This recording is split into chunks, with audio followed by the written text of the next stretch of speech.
Hello, middle schoolers. You did such a nice job with your sketchbook covers last week.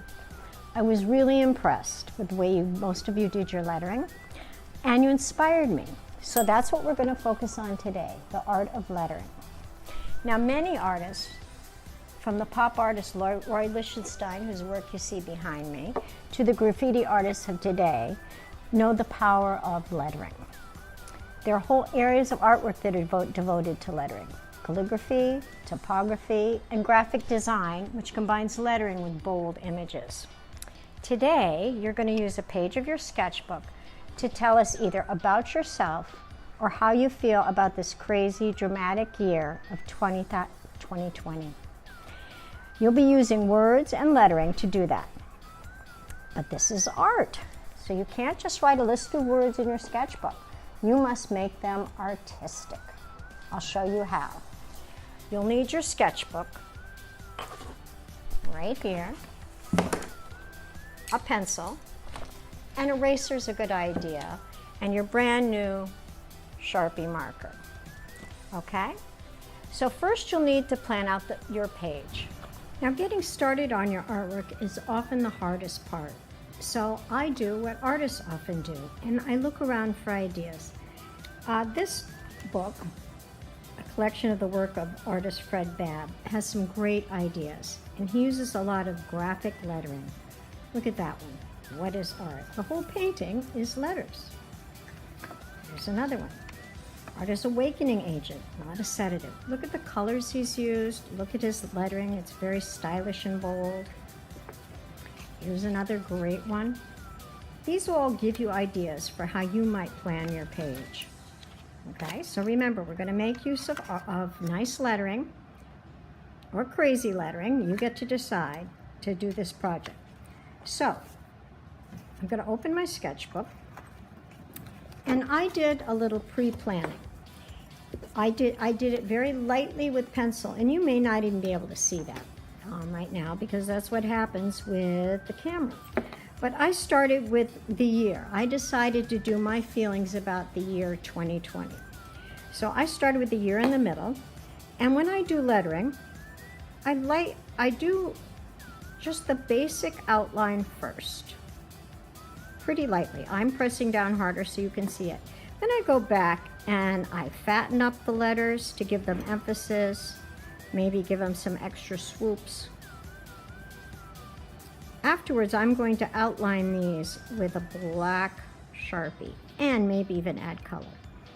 And that's what I'm going to do right now because I think you can't see it on the video if I don't. So I'm going to get out that nice Sharpie marker. It is really great. And because 2020 is an important part of this, I'm going to start out with that. Notice I went a little smaller. And I will make some mistakes as I go along. And once it's in Sharpie, it's there, so I'll just have to learn how to work with it. The Sharpie line is pretty thick, so I've also rounded up a skinnier black pen. So here's the year 2020, and what a year it's been. And I think we're all full of mixed emotions about this crazy year. The things that happened that were out of our control, and what do we do with them? So, I, of course, found that I was sad. So sad. I was home alone, kids' artwork to look at every day, not sure how you all were doing. So it was a time of sadness. And sometimes I was overwhelmed. Okay? But I was also excited. So I'm going to put excited in the front, then making another word sticking out behind. Now, I had to plan this all out with pencil, and I did a lot of erasing and rearranging my words because I wanted some words to come forward and look very bold and excited. And some words that were sad, I wanted them to kind of not disappear, but recede into the background. Okay? And I often did the softer words with curved lines, the more exciting words with bold lines. So, for instance, I'm going to write the word excited here. E-X-C-I-T-E-D.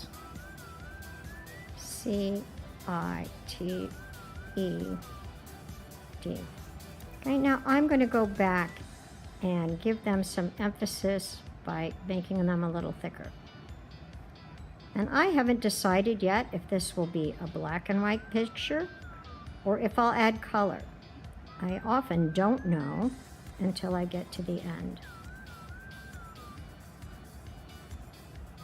Okay, so that word's excited. Over here, just disappearing behind excited is worried. I worried a lot about my family, about people far away. I had a sister in India when this started. My daughter was in California. I didn't know how they would be doing. So on many days, I felt overwhelmed. But I had to figure out how to teach art to kids at home who probably went home without any art supplies. So I had to come up with lots of ideas of what they could make with the things they had around them. And I found that that made me feel very creative. We made all sorts of wonderful things out of cereal boxes and junk mail, and I really enjoyed it. That's the thing that made lockdown bearable and sometimes joyful for me. Okay.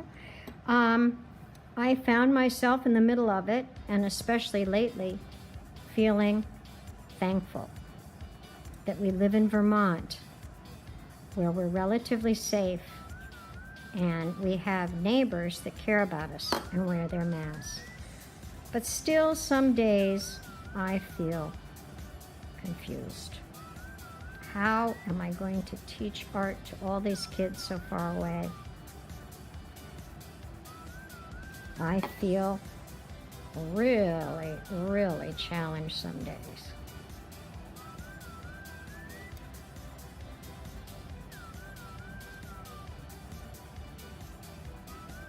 Challenged. E-N-G-E-D.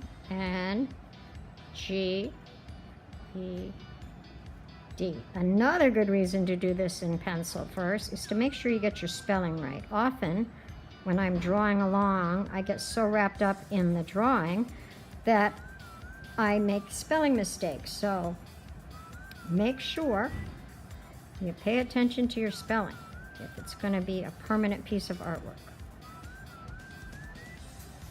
Okay? So challenged. Sometimes I feel fragile. I'm starting to feel more and more capable because I have had to teach myself, all by myself, without help, how to do all this new technology. And it has been really, really interesting. Now I'm going to speed up this video so you don't have to watch me create this whole thing. And I'll be back to talk to you later.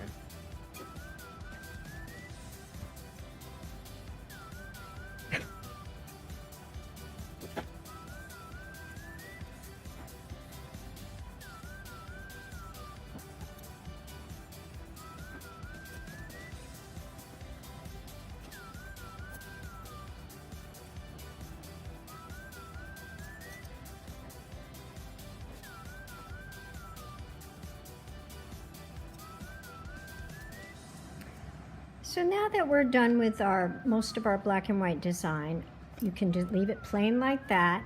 I think I'm going to get out some of the new colored pencils and play around with some shading. And I'm going to pick the colors that go with the words. So for sad, I think I might pick a blue.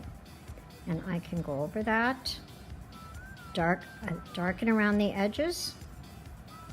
You could do this with paints as well because it's Sharpie marker, so it would stay. And then I like to fade my edges out. I never like to just solidly color it in. First of all, it makes my hands hurt. And second of all, I think it's more interesting if you work with some blending and some shading. And these colors blend nicely, so purple happens to be on the other, or dark blue happens to be on the other edge. I guess that's a purple. And that is perfect for blending. In fact, we've given us a little hint there. If you want the colors that blend well together, they're on either side of the pencil. So sad blue, overwhelmed. Oof, I don't know what I would use for that color. Maybe I'll go with some greens. Oh, I tell you, overwhelmed is a little tricky, so I think I'm going to add a little blue to that as well. I was not feeling great when I was feeling overwhelmed with worry and figuring out how in the world I was going to be able to keep teaching you all when I couldn't even see you and I didn't know if you had art supplies. And indeed, I was worried. But then I started to figure it out.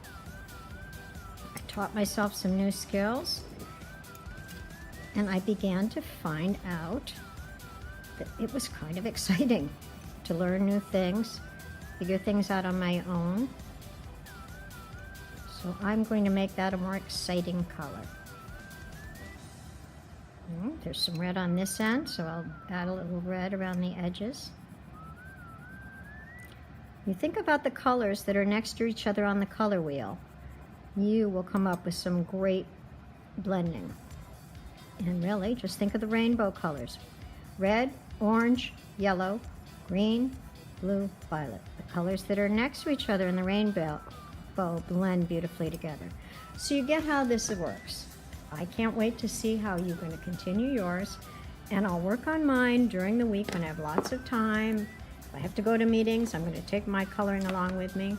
So have fun, do a great job, and don't forget to post me a picture of your work when it's done. I can't wait to see it.